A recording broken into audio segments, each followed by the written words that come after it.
Think about the friend you were closest to 7 years ago. Go ahead, picture them. Do you still talk every week, every month? Or has the communication faded to an annual birthday text, a passive like on a social media post? Most people believe friendship fade is just a sad random part of life. They're missing the pattern. Smart people disagree violently on why this happens, but they agree on one thing. It's a clockwork process with a half-life of roughly 7 years. Both sides of this debate have a point, and both have consequences that will force you to reevaluate every relationship you have. So, where do you stand? By the end of this, you might change your mind. The most popular explanation is also the most comforting. It's the theory of situational friendship. This argument states that our connections are products of a shared environment. They are born from convenience and proximity. Think of your college friends. Your bond was forged in late-night study sessions, shared dorm rooms, and the mutual experience of being broke and figuring things out. Or consider a work friendship built over project deadlines and complaints about the boss. These relationships thrive because they are structurally supported. They require almost zero effort to maintain because you are constantly thrown together by circumstance. The friendship is built into your daily routine. According to this view, the 7-year mark is simply the average time it takes for a major life context to shift. You graduate, you switch careers, you move to a new city, you get married. When the shared environment disappears, the scaffolding that held the friendship together is removed. Suddenly, seeing each other requires planning, effort, and scheduling. It requires energy. The daily, effortless interactions are replaced by a calendar invite. The friendship starves from a lack of casual contact. It doesn't die in a dramatic fight. It withers from neglect, a casualty of changing logistics. It's a no-fault dissolution. It's just social physics. That sounds convincing, a clean, blameless reason for a painful loss. But there is a problem with this explanation. It reduces human connection to a simple matter of proximity. And it ignores the fact that some friendships survive cross-country moves, career changes, and marriages, while others die even when you live 3 blocks apart. This suggests another, more unsettling forces at work. This brings us to the second theory, the theory of identity drift. This argument is far more personal. It proposes that friendships expire because we expire. The person you are today is a different entity from the person you were 7 years ago. Your values have shifted. Your priorities have been reordered. Your definition of a good life has been completely rewritten by experience. A 7-year period is a common cycle for this kind of personal evolution. You enter your 20s with one set of ideals. By your late 20s, after a few years in the professional world and a serious relationship, those ideals seem naive. You've changed. From this perspective, a friendship ends when the identities of the two people diverge too far. The connection frays because you simply want different things out of life. One of you gets deeply into health and fitness. The other still wants to party every weekend. One becomes passionate about social causes, the other focuses on building wealth. One has kids, and their entire world reshapes around parenthood. The other remains single and devoted to their career and personal freedom. There's no common ground left. The conversations become strained because the fundamental operating systems are no longer compatible. The friendship ends because it no longer reflects who you are. This isn't a passive drift. It's an active, though often subconscious, shedding of a past self. And with that self goes the people who were attached to it. This view is empowering. It places the locus of control firmly in your hands. You aren't a victim of circumstance. You are the architect of your social world. And yet, this logic leads to a brutal conclusion. If friendships require identity alignment to survive, then long-term connection is only possible under 2 conditions. Either both people happen to grow in the exact same direction at the exact same pace for decades, a statistical impossibility, or one person must suppress their own growth to remain compatible with the other. They must hold themselves back to avoid outgrowing the relationship. Is that what loyalty requires? A quiet sacrifice of your own evolution? And this brings us to a third possibility, one that rejects both passive drift and identity conflict.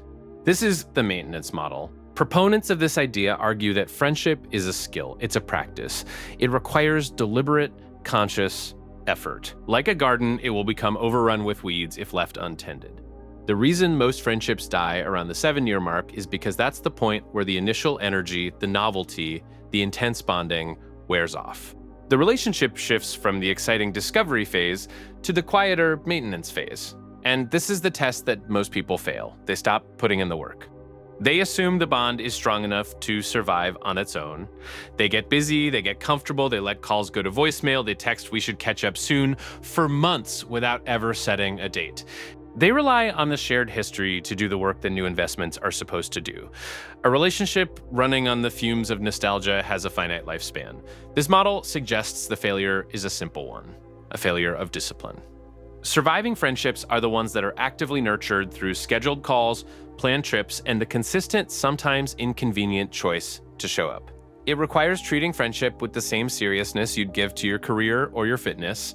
That sounds logical, but critics of this position point out a fatal flaw. When you turn friendship into a scheduled task, an item on a to-do list, does it kill the very thing that makes it valuable? The spontaneity, the effortlessness, the feeling that you connect because you want to, because you delight in each other's company. An obligatory friendship feels like a job. It can start to feel like a tax you have to pay to keep the relationship on the books. Is a friendship that only exists on Google Calendar really a friendship at all? Or is it a sentimental obligation, a ghost of a connection you're keeping on life support? Who wants to be someone else's quarterly goal? This complexity hints at a deeper, more mechanical constraint. A British anthropologist named Robin Dunbar proposed that the human brain can only comfortably maintain a certain number of meaningful relationships. The number is around 150 total acquaintances, but the inner circle, the people you have deep trusting bonds with, is much smaller, usually around 5. Your social time and emotional energy are finite resources. Every minute you spend with one person is a minute you cannot spend with another. Imagine your social capacity as a fixed budget. When a new high-demand relationship enters your life, like a spouse or a newborn child, it consumes a massive portion of that budget. That energy has to come from somewhere. It's often pulled from the friendships that are no longer supported by shared daily context. It's a social reallocation of assets. The 7-year timeline, again, aligns perfectly with the phase of life where people typically partner up and start families. From this viewpoint, the end of a friendship is a resource management problem. The explanation is bandwidth. The failure is mathematical. You simply ran out of room. This is a cold, computational view of human connection, and it overlooks the one powerful force that can defy all of these dynamics: the force of a shared future. All the previous theories focus on what's breaking down: context, identity alignment, effort, or bandwidth. But they miss the most important question: what is the friendship building toward? A relationship sustained by a shared past is an archive. It's a museum of who you used to be. A relationship sustained by a shared future is a laboratory. It's an active project. The friendships that last for decades are the ones that graduate from reminiscing about the old days to tackling new challenges together. You start a business together. You train for a marathon together. You help each other navigate raising children, caring for aging parents, or surviving a career crisis. You are actively creating new shared history. The conversation is about what's next, not just about what was. The 7-year point is so often a breaking point because it's when the momentum from the past finally runs out. At that moment, the relationship must find a new engine, one powered by a common destination. If it can't, it stalls out and is left behind. You stop being fellow travelers on a journey. You become curators of each other's memories. And eventually, you close the museum. So we're left with a fundamental conflict. Is the expiration of a friendship an inevitable, no-fault process of social physics and personal growth? A sign that you are evolving as a person? Or is it a failure of effort, a lapse in loyalty, a choice to abandon a connection that could have been saved with work? When you look back at the friends who have faded from your life, do you see the casualty of circumstance or the result of a choice, yours or theirs? Here is the final, sharpest point of the question. Where do you draw the line between loyalty to the history of a relationship and loyalty to the person you are becoming?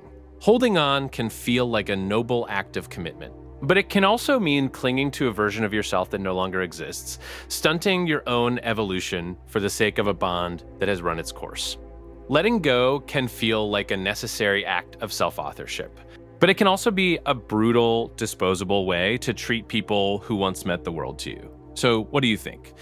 Is a friendship's 7-year expiration date a sign of failure, or is it a quiet, necessary feature of a life fully lived?